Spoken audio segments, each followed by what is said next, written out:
الحمد لله العلي العظيم الذي لا اله الا هو الرحمن الرحيم الملك القدوس السلام المؤمن المهيمن العزيز الجبار المتكبر سبحان الله عما يشركون ونصلي ونسلم على سيدنا ونبينا وحبيبنا وشفيعنا ومولانا محمد خاتم النبيين وامام المرسلين الذي بعثه الله الى كافه الناس بشيرا ونذيرا وداعيا اليه باذنه وسراجا منيرا.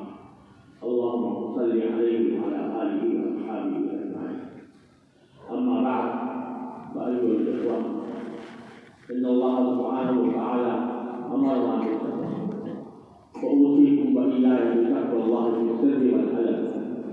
ومعنى تقوى الله سبحانه وتعالى ان يعمل الانسان بكل ما امر به الله ورسوله صلى الله عليه وسلم، وان يجتنب عن كل ما نهى عنه الله سبحانه وتعالى او ورسوله صلى الله عليه وسلم، وذلك اما بمراقبه النفس، واما بان يستحضر الانسان في كل حين من احيان حياته انه بمرأى من الله ورسوله، وان الله بصير بما نعمل.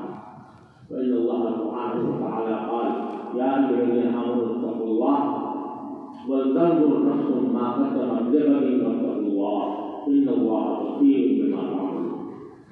ومن جمله اوامر الله سبحانه وتعالى ان يعامل كل مسلما اخر كانه اخ له، فان رسول الله صلى الله عليه وسلم قال: المسلم اخو المسلم لا يظلمه ولا يسلمه، ومن كان في حاجه اخيه كان الله في حاجته، ومن نفذ عن قربة من قربه نفذ عن اخيه قربة نفذ الله عنه قربة من قرب يوم القيامه، ومن ستر مسلما ستر الله عليه. فينبغي ويجب على كل واحد منا ان نعامل المسلمين الاخرين كانهم اخوه لنا من حيث انسابهم، وهذا هو الذي امر به رسول الله صلى الله عليه وسلم. بارك الله لنا ولكم في القران العظيم، ونفعنا واياكم بالايات والذكر الحكيم. اقول قولي هذا واستغفر الله لي ولكم ولسائر المؤمنين.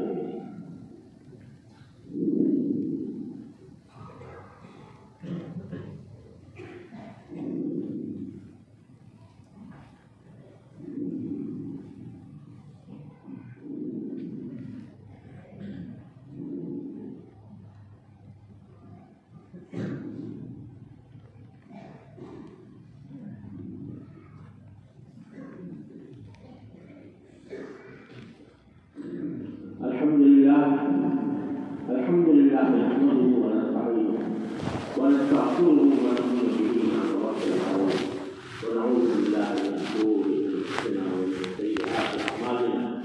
من يهده الله فلا مضل له، ومن يضلل فلا هادي له، واشهد ان لا اله الا الله وحده لا شريك له، واشهد ان سيدنا ونبينا ومولانا محمدا عبده ورسوله صلى الله تعالى عليه وعلى اله واصحابه وبارك وسلم تسليما كثيرا.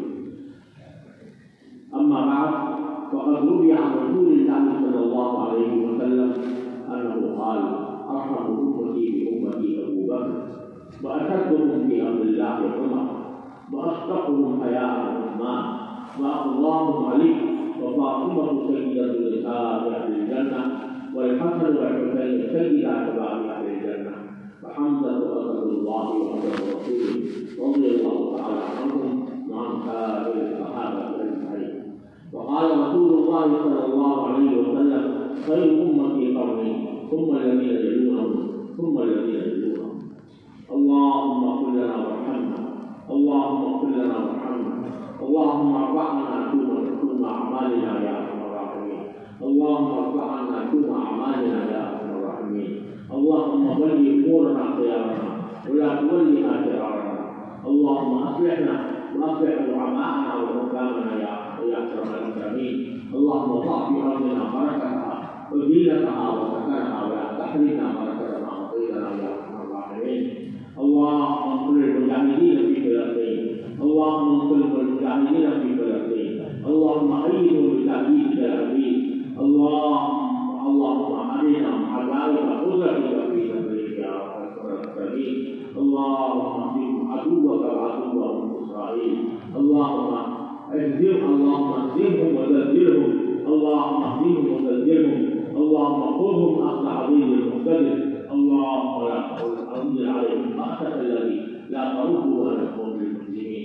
اللهم لا تدع لنا ذنبا الا غفرته، ولا هما الا فرجته، ولا دينا الا قضيته، ولا حاجه من حوائج الدنيا والاخره الا قضيتها ويسرتها يا ارحم الراحمين.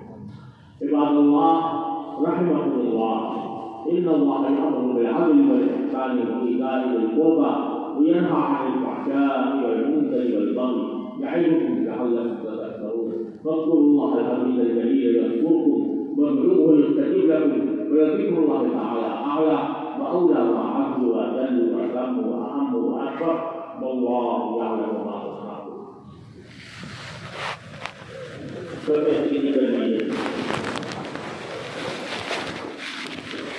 जो मुहावरे शब्दों को गए मुकम्मल फरमाए।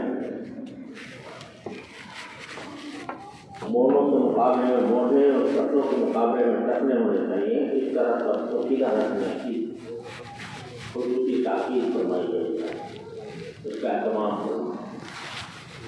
और बीच में कोई फासला नहीं हो अच्छी तरह मिल करवाए।